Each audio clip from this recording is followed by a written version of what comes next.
गणपती बाप्पा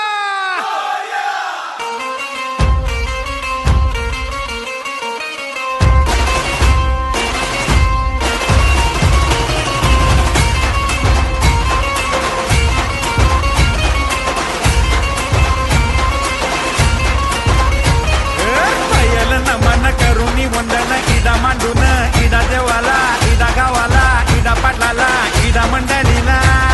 आम्ही सांगतो नमन तुम्ही ऐका हो गुणीजन